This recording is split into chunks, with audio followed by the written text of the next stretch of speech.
लीजिए प्रस्तुत है मुंशी प्रेमचंद जी की सुप्रसिद्ध कहानी उद्धार स्वर आशीष का। हिंदू समाज की वैवाहिक प्रथा इतनी दूषित, इतनी चिंताजनक, इतनी भयंकर हो गई है कि कुछ समझ नहीं आता उसका सुधार क्यों कर हो। बिरले ही ऐसे माता पिता होंगे जिनके 7 पुत्रों के बाद भी एक कन्या उत्पन्न हो जाए तो वह सहर्ष उसका स्वागत करे। कन्या का जन्म होते ही उसके विवाह की चिंता सिर पर सवार हो जाती है और आदमी उसी में डुबकियां खाने लगता है। अवस्था इतनी निराशामय और भयानक हो गई है कि ऐसे माता पिताओं की कमी नहीं है जो कन्या की मृत्यु पर हृदय से प्रसन्न होते हैं, मानो सिर से बाधा टली। इसका कारण केवल यही है कि दहेज की दर दिन दुनी रात चौगुनी पावस काल के जल वेग के समान बढ़ती चली जा रही है। जहां दहेज की सैकड़ों में बातें होती थी, वहां अब हजारों तक नौबत पहुंच गई है। अभी बहुत दिन नहीं गुजरे कि 1 या 2 हजार रुपये दहेज केवल बड़े घरों की बात थी।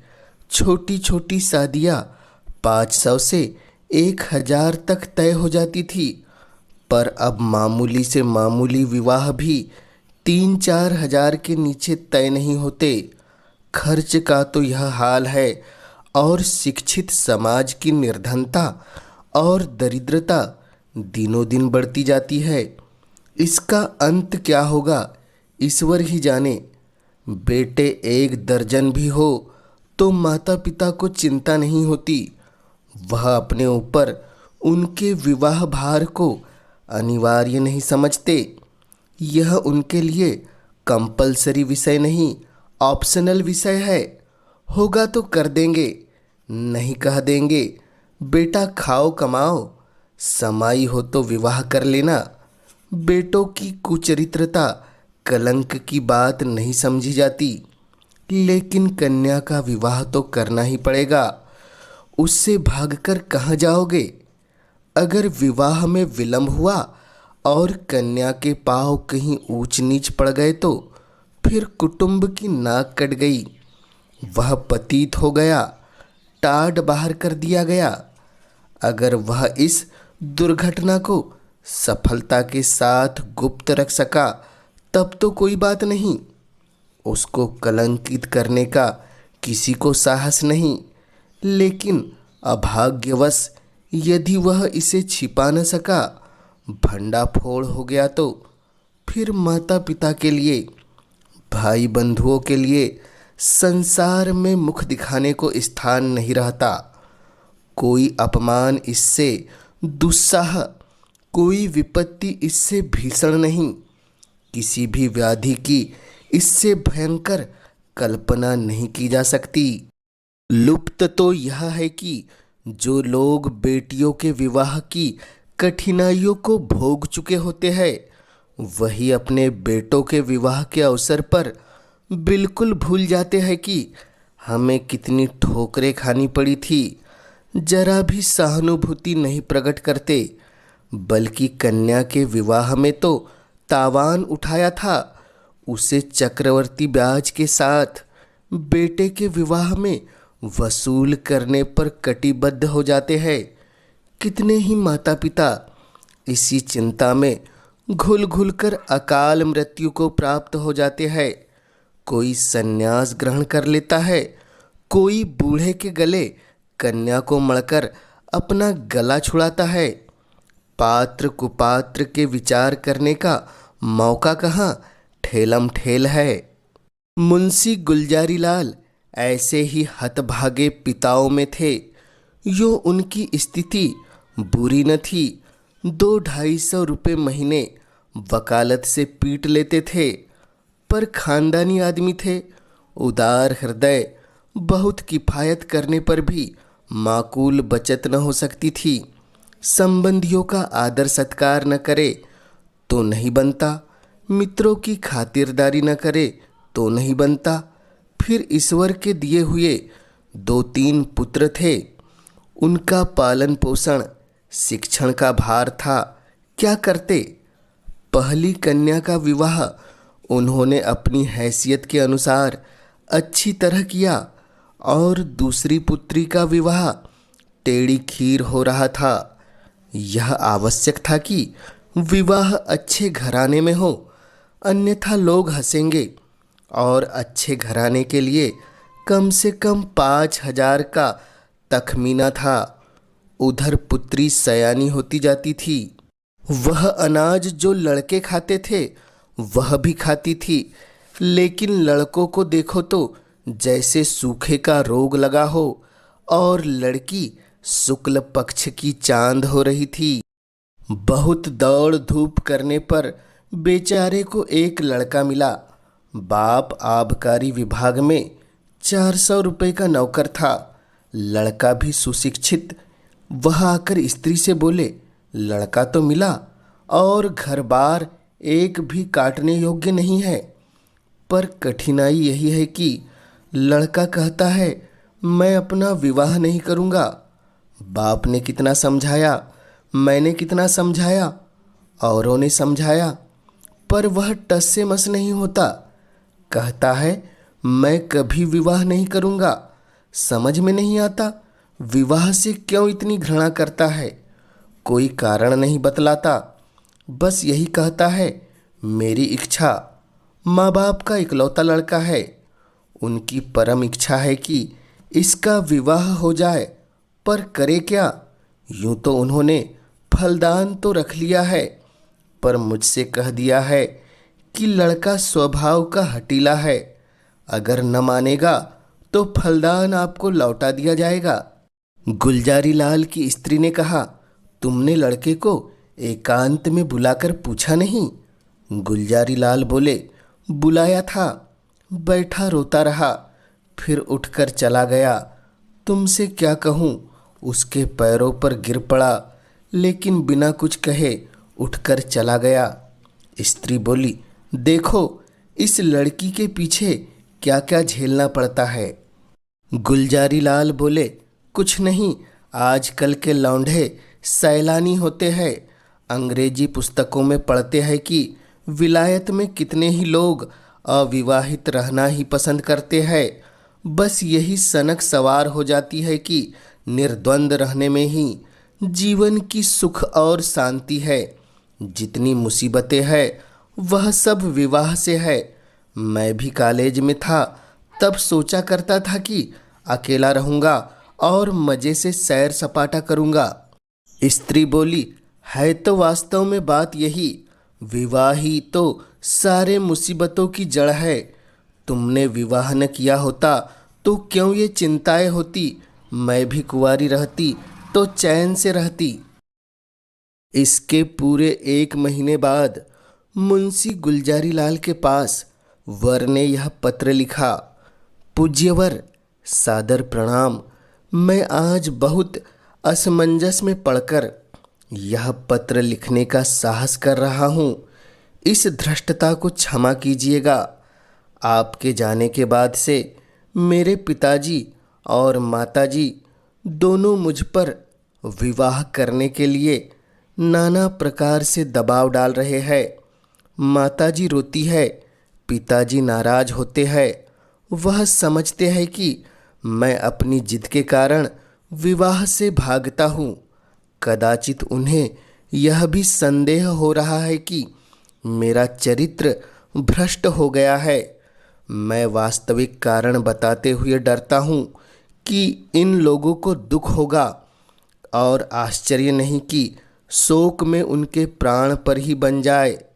इसलिए अब तक मैंने जो बात गुप्त रखी थी वह आज विवश होकर आपसे प्रकट करता हूँ और आपसे आग्रह निवेदन करता हूँ कि आप इसे गोपनीय समझिएगा और किसी दशा में भी उन लोगों के कानों में इसकी भनक न पड़ने दीजिएगा। जो होना है वह तो होगा ही। पहले से क्यों उन्हें शोक में डुबाऊं। मुझे 5-6 महीने से यह अनुभव हो रहा है कि मैं क्षय रोग से ग्रसित हूँ। उसके सभी लक्षण प्रकट होते जाते हैं। डॉक्टरों की भी यही राय है। यह सबसे अनुभवी जो डॉक्टर है, उन दोनों ही से मैंने अपने आरोग्य परीक्षा कराई और दोनों ही ने स्पष्ट कहा कि तुम्हें सील है। अगर माता पिता से यह कह दूँ तो वह रो रो कर मर जाएंगे। जब यह निश्चय है कि मैं संसार में थोड़े ही दिनों का मेहमान हूँ, तो मेरे लिए विवाह की कल्पना करना भी पाप है। संभव है कि मैं विशेष प्रयत्न करके 1-2 साल जीवित रहूं, पर वह दशा और भी भयंकर होगी, क्योंकि अगर कोई संतान हुई तो वह भी मेरे संस्कार से अकाल मृत्यु पाएगी और कदाचित स्त्री को भी इसी रोग राक्षस का भक्षण बनना पड़ेगा। मेरे अविवाहित रहने से जो बीतेगी मुझ पर ही बीतेगी। विवाहित हो जाने से मेरे साथ और कई जीवों का नाश हो जाएगा। इसलिए आपसे मेरी प्रार्थना है कि मुझे इस बंधन में डालने के लिए आग्रह न कीजिए, अन्यथा आपको पछताना पड़ेगा। आपका सेवक हजारी लाल।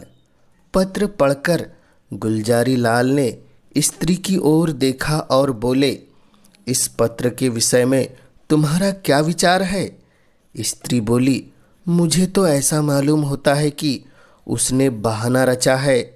गुलजारी लाल बोला, बस बस, ठीक यही मेरा भी विचार है।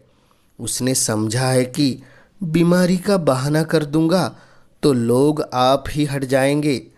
असल में बीमारी कुछ नहीं, मैंने तो देखा ही था, चेहरा चमक रहा था, बीमार का मुंह छिपा नहीं रहता।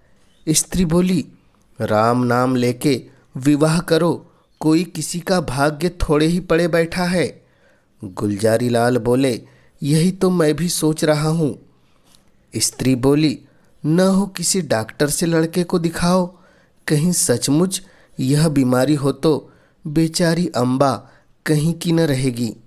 गुलजारी लाल बोला, तुम भी पागल हुई हो क्या? सब हिले हवाले है। इन छोकरों का दिल का हाल मैं खूब जानता हूँ। सोचता होगा अभी सैर सपाटे कर रहा हूँ, विवाह हो जाएगा तो यह गुलछर्रे कैसे उड़ेंगे। स्त्री बोली, तो शुभ मुहूर्त देखकर लग्न भिजवाने की तैयारी करो। हजारी लाल बड़े धर्म संकट में था। उसके पैरों में जबरदस्ती विवाह की बेड़ी डाली जा रही थी और वह कुछ न कर सकता था। उसने ससुर को अपना कच्चा चिट्ठा कह सुनाया, मगर किसी ने उसकी बातों पर विश्वास न किया। माँ बाप से अपनी बीमारी का हाल कहने का उसमें साहस न होता था। न जाने उनके दिल पर क्या गुजरेगी, न जाने क्या कर बैठेंगे। कभी सोचता किसी डॉक्टर की शहादत लेकर ससुर के पास भेज दूं, मगर फिर ध्यान आता, यदि उन लोगों को उस पर भी विश्वास न आया तो आजकल डॉक्टरों से सनद ले लेना कौन सा मुश्किल काम है। सोचेंगे किसी डॉक्टर को कुछ दे दिलाकर लिखा लिया होगा। शादी के लिए तो इतना आग्रह हो रहा था। उधर डॉक्टरों ने स्पष्ट कह दिया था कि अगर तुमने शादी की तो तुम्हारा जीवन सूत्र और भी निर्बल हो जाएगा। महीनों की जगह दिनों में व्यारा न्यारा हो जाने की संभावना है। लगन आ चुकी थी, विवाह की तैयारियां हो रही थी, मेहमान आते जाते थे और हजारीलाल घर से भागा भागा फिरता था। कहाँ चला जाऊँ? विवाह की कल्पना ही से उसके प्राण सूख जाते। आह, उस अबला की क्या गति होगी। जब उसे यह बात मालूम होगी तो वह मुझे अपने मन में क्या कहेगी। कौन इस पाप का प्रायश्चित करेगा? नहीं, उस अबला पर घोर अत्याचार नहीं करूँगा, उसे वैधव्य की आग में नहीं जलाऊंगा। मेरी जिंदगी ही क्या, आज न मरा कल मरूंगा, कल नहीं तो परसों, तो क्यों न आज ही मर जाऊं। आज ही जीवन का और उसके साथ सारी चिंताओं का, सारी विपत्तियों का अंत कर दूं। पिताजी रोएंगे, अम्मा प्राण त्याग देगी, लेकिन एक बालिका का जीवन तो सफल हो जाएगा। मेरे बाद कोई अभागा अनाथ तो न रोएगा। क्यों न चलकर पिताजी से कह दूं, वह एक दो दिन दुखी रहेंगे। अम्मा जी दो एक रोज शोक से निराहार रह जाएगी, कोई चिंता नहीं। अगर माता पिता के इतने कष्ट से एक युवती के प्राण रक्षा हो जाए तो क्या छोटी बात है। यह सोचकर वह धीरे से उठा और आकर पिता के सामने खड़ा हो गया। रात के 10 बज गए थे। बाबू दरबारी लाल चारपाई पर लेटे हुए हुक्का पी रहे थे। आज उन्हें सारा दिन दौड़ते गुजरा था। सामियाना तय किया, बाजे वालों को बयाना दिया, आतिशबाजी, फुलवारी आदि का प्रबंध किया। घंटों ब्राह्मणों के पास सिर मारते रहे। इस वक्त जरा कमर सीधी कर रहे थे कि सहसा हजारीलाल को सामने देखकर चौंक पड़े। उसका उतरा हुआ चेहरा, सजल आंखें और कुंठित मुख देखा तो कुछ चिंतित होकर बोले, क्यों लालू, तबीयत तो अच्छी है ना? कुछ उदास मालूम होते हो। हजारीलाल बोले, मैं आपसे कुछ कहना चाहता हूँ, पर भय होता है कि कहीं आप अप्रसन्न हो। दरबारी लाल बोले, समझ गया, वही पुरानी बात है ना। उसके सिवा कोई दूसरी बात हो तो शौक से कहो। हजारीलाल बोला, खेद है कि मैं उसी विषय में कुछ कहना चाहता हूँ। दरबारी लाल, यही कहना चाहते हो ना कि मुझे इस बंधन में न डालिए। मैं इसके अयोग्य हूँ। मैं यह भार नहीं सह सकता। बेड़ी मेरी गर्दन को तोड़ देगी आदि या और कोई नई बात है। हजारीलाल बोला, जी नहीं, नई बात है। मैं आपकी आज्ञा पालन करने के लिए सब प्रकार से तैयार हूँ, पर एक ऐसी बात है जिसे मैंने अब तक छिपाया था, उसे भी प्रकट कर देना चाहता हूँ। इसके बाद आप जो कुछ निश्चय करेंगे उसे मैं शिरोधार्य करूँगा। हजारीलाल ने बड़े विनीत शब्दों में अपना आशय कहा, डॉक्टरों की राय भी बयान की और अंत में बोले, ऐसी दशा में मुझे पूरी आशा है कि आप मुझे विवाह करने के लिए बाध्य नहीं करेंगे। दरबारी लाल ने पुत्र के मुख की ओर गौर से देखा। कहीं जर्दी का नाम तो नहीं है।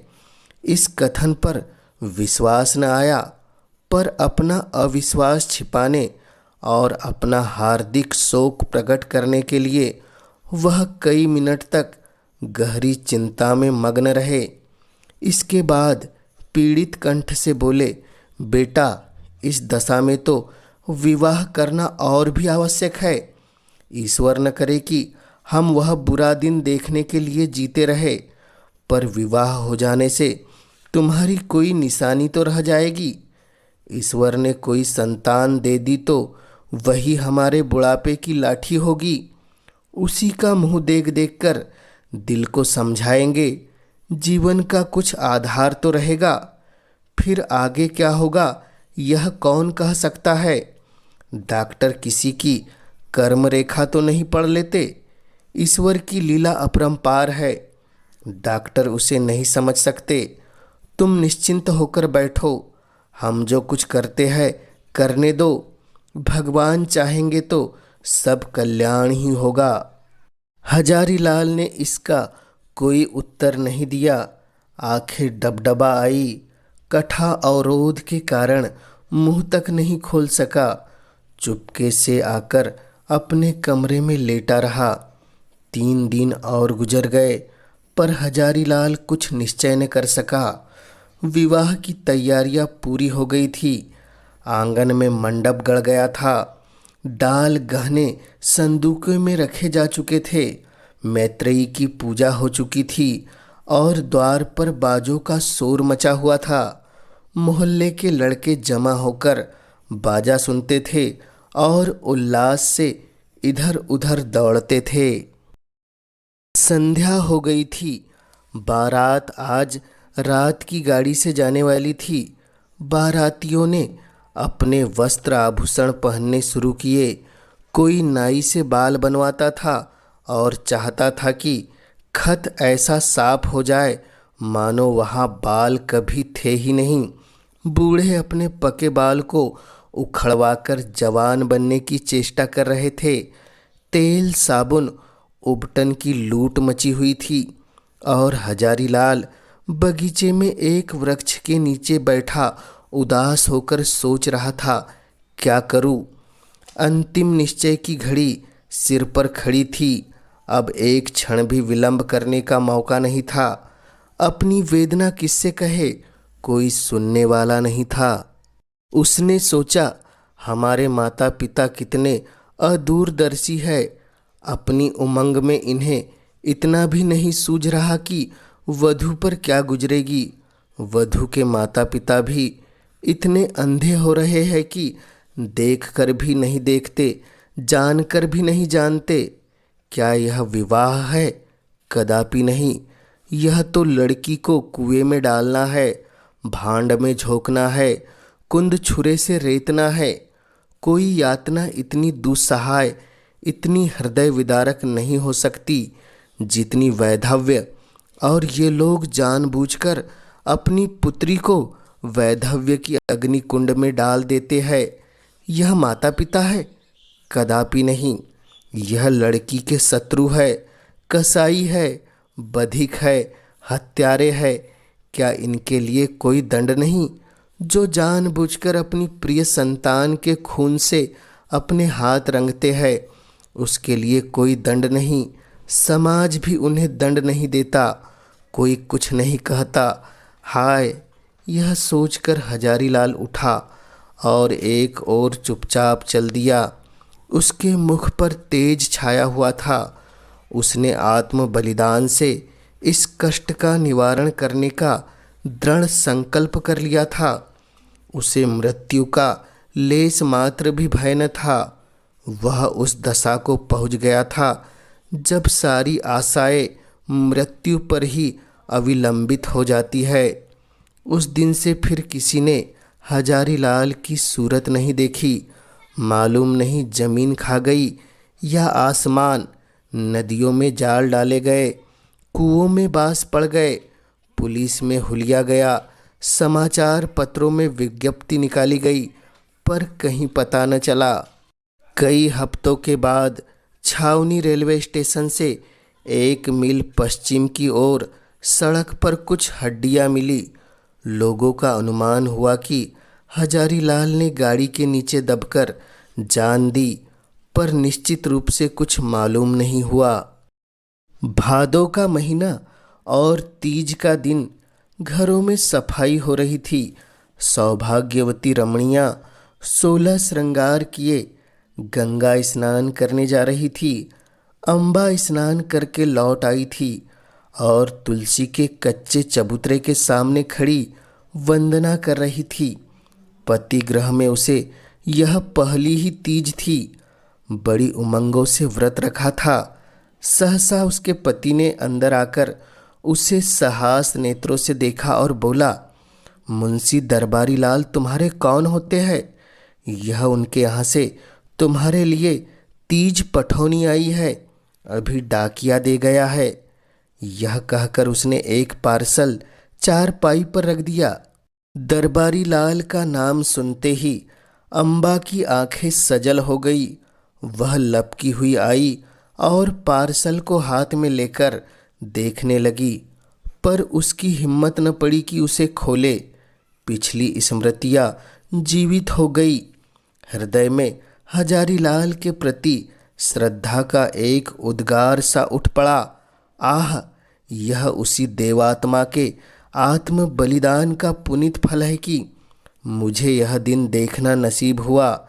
ईश्वर उन्हें सद्गति दे। वह आदमी नहीं, देवता थे, जिसने मेरे कल्याण के निमित्त अपने प्राण तक समर्पित कर दिए। पति ने पूछा, दरबारी लाल तुम्हारे चाचा है? अम्बा बोली, हाँ। पति फिर बोला, इस पत्र में हजारी लाल का नाम लिखा है, यह कौन है? अम्बा बोली, यह मुंशी दरबारी लाल के बेटे है।